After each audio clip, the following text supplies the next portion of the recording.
रेहाना और रवि की शादी के बाद रवि के पास कुछ नहीं था। रेहाना, तुमने मुझसे शादी करके एहसान किया है। मुझसे ज्यादा तो तुम कमाती हो। अरे तो क्या हुआ, एक दिन आएगा रवि कि तुम खूब पैसा कमाओगे। मुझे तुम पर पूरा विश्वास है। रवि और रेहाना खुद को स्टैंड करने के लिए पूरी मेहनत करते। रेहाना, मैं नौकरी नहीं करना चाहता हूँ। तो कोई बात नहीं, मैं नौकरी करके घर चलाती हूँ, तुम बिजनेस सेट करने की कोशिश करो। एक दिन रेहाना, तुम जानती हो, मैंने जो विज्ञापन बनाने वाली कंपनी खोली थी ना, उसे बड़ी ब्रांड का ऑफर आया है। अब हम लोगों के दिन ब्यारे न्यारे हो गए हैं। मैं जानती थी रवि कि एक दिन तुम सेटल हो जाओगे। रवि का काम अच्छा चल जाता है। एक दिन वो रेहाना से कहता है, रेहाना, अब हम लोगों का बच्चा भी हो गया है। बहुत छोटा है वो। उसका ख्याल कैसे रखेंगे हम? कैसे क्या, मैं गांव से माँ को लेकर आ जाती हूँ। नौकरी से हाफ डे ले लिया करूंगी। अभी तो वो छोटा है, स्कूल जाने तक मैं मैनेज कर लूंगी। देखो रेहाना, मैं अब अच्छा कमा रहा हूँ। तुमको नौकरी करके परेशान होने की कोई जरूरत नहीं है। अरे कैसी बात कर रहे हैं, मैं अपनी लगी लगाई नौकरी कैसे छोड़ दूं? और मैंने तो सुना है हम लोगों को कुछ ही महीनों में सरकारी नौकरी मिल जाएगी। सरकारी नौकरी में कितना कमा लोगी? उतने में तो मैं ड्राइवर रख लूंगा। रेहाना को रवि की बात का थोड़ा बुरा तो लगता है। कम से कम मेरी नौकरी की इतनी बेइज्जती मत करो। भूल गए, इसी नौकरी के बदौलत तुमने अपना बिजनेस खड़ा किया है। अरे वो तो मैं किसी के भरोसे भी कर लेता। देखो, अपने बच्चे को संभालो, घर का काम करो। अब बाहर जाती तुम अच्छी नहीं लगती हो। रेहाना रवि के कहने पर नौकरी तो छोड़ देती है, लेकिन अब बड़े से घर में उसकी कीमत किसी नौकर से कम नहीं होती। एक दिन रवि का दोस्त आता है। भाभी, हम लोग तो आपको तब से जानते हैं जब से आप लोग शादी होकर इस शहर में आए थे। आपकी बदौलत ही सारा बिजनेस खड़ा हुआ है। ये किस्मत तो आप ही की है भाभी। हाँ हाँ भाई, हमारी मेहनत तो कुछ है ही नहीं। अरे होगी, लेकिन भाभी की किस्मत के आगे कुछ नहीं। दोस्त वहां से चला जाता है, लेकिन रवि का गुस्सा सातवें आसमान में होता है। देखा कैसे बोल रहा था? अरे बिल्कुल अच्छा आदमी नहीं है ये। कैसी बात कर रहे हैं आप? प्रशांत भैया तो बहुत अच्छे इंसान है रवि। कैसे उन्होंने हमारे मुश्किल वक्त में हमारा साथ दिया था। अरे था पैसा तो साथ दिया, नहीं तो कौन पूछता है?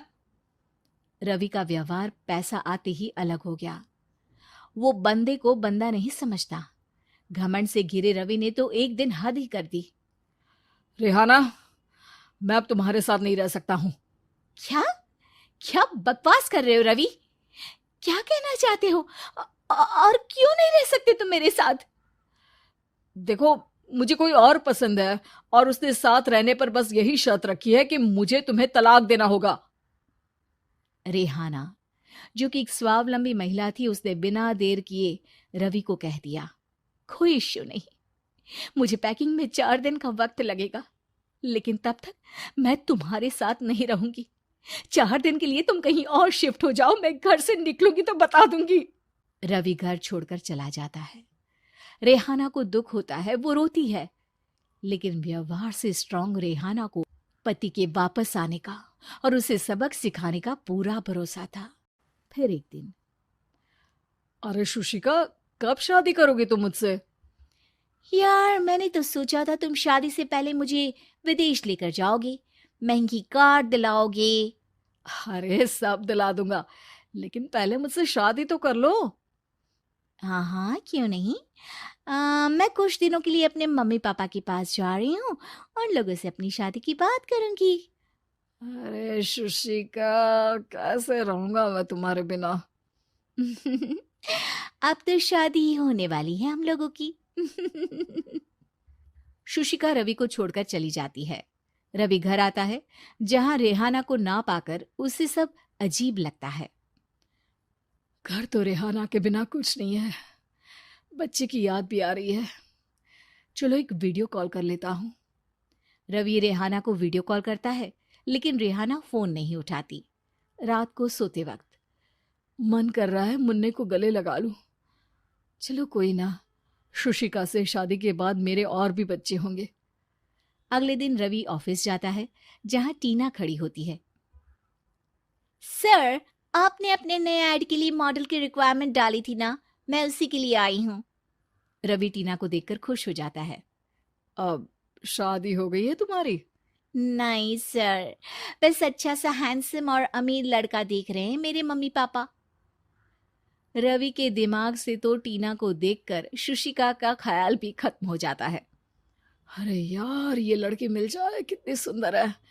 शुशिका तो इसके आगे कुछ नहीं है। आ, अब क्या तुम्हें ऐसा नहीं लगता कि मुझसे मिलकर तुम्हारी ये खोज खत्म हो गई है? आप ना, आप तो 2 बच्चों की पापा लग रहे हैं। अरे नहीं नहीं, मेरी शादी तो हुई थी, लेकिन बीवी को किसी और से प्यार था, मुझे छोड़कर चली गई। खैर, टीना की दोस्ती रवि से हो जाती है, लेकिन 1 महीने बाद शुशिका रवि के पास वापस आती है। मेरे मम्मी पापा तुमसे मिलना चाहते हैं, लेकिन उन लोगों को ये मत बताना कि तुम पहले से शादीशुदा हो, और हाँ, शादी से पहले अपनी सारी प्रॉपर्टी तुमको मेरे नाम करनी होगी। अरे पागल, अब मैं तुमसे शादी ही नहीं करना चाहता। भला ऐसी लालची औरत से कौन शादी करेगा? तभी वहां टीना आ जाती है। रवि, ये पागल सी औरत कौन है? देखो, तुमने ही कह दिया ना पागल, तो पागल ही है। पता नहीं कौन है, कह रही है शादी कर लो, लेकिन शादी से पहले अपनी सारी प्रॉपर्टी मेरे नाम कर दो। बोल तो सही रही है। वैसे तुम जानती हो, मेरी एक सहेली है, उसके पति ने उसे पैसा आते ही छोड़ दिया, जबकि उसको खड़ा करने वाली ही मेरी सहेली थी। और मुझे भी भरोसा नहीं है। अगर मैं भी तुमसे शादी करूंगी तो तभी, जब तुम मेरे नाम अपनी सारी प्रॉपर्टी कर दोगे। अरे हाँ हाँ, क्यों नहीं, बिल्कुल कर दूंगा। रवि और टीना की शादी की तारीख तय हो जाती है। वो अपनी सारी प्रॉपर्टी के कागज लेकर शादी वाली जगह पर पहुंचता है, लेकिन वहां टीना आती नहीं। रवि टीना को मैसेज करता है। कहाँ हो? सॉरी, मैं तुमसे शादी नहीं कर सकती, मुझे तुमसे भी ज्यादा पैसे वाला मिल गया। रवि को गुस्सा आ जाता है। वो गुस्से से सारा डेकोरेशन तोड़ रहा होता है कि वहां रेहाना आ जाती है। सर, क्या हो गया? क्या डेकोरेशन पसंद नहीं आई आपको? अ, तुम तुम यहाँ क्या कर रही हो? मैं यहाँ की डेकोरेटर हूँ। क्या आपको पसंद नहीं आई यहाँ की सजावट? रवि दौड़कर रेहाना के गले लग जाता है। मुझे माफ कर दो रेहाना। रवि रेहाना के गले लग जाता है और रेहाना टीना को थैंक्स का मैसेज करती है।